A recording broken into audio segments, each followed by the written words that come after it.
Is something wrong? Vivian's hosting a dinner party and she wants me to escort her. Are you a gigolo? What I bring is the complete package. I am an extra man, although I would argue that I am essential.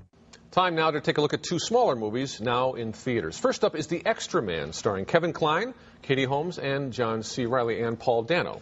Yes, and this is based on a novel by Jonathan Ames. The story is basically Paul Dano is a young aspiring writer who comes to Manhattan and becomes the roommate of this wildly eccentric bachelor played by Kevin Kline, who he kind of doesn't really make a living, but one of the things he does is function as an extra man, which means escorting wealthy society women to various functions. Right, and he's also kind of a semi-failed English comp teacher at Queens College and a struggling playwright and kind of a repository for Manhattan eccentricity. Right? Yeah, did you like this? Well, I liked it well enough to say rent it, mainly because I think Kline is just a consistently droll performer. I've always enjoyed him. He's very good at these sort of larger-than-life theatrical characters, which is no news to everybody, but I do think that he's the key to why it's at least worth a look. Paul Dano, to me, Tony, is becoming one of those actors who's almost an instant skip because he gives the most mannered, labored performance. But I felt the whole movie actually was kind of mannered and labored, and it's disappointing because the directors did the wonderful American Splendor with Paul Giamatti based on the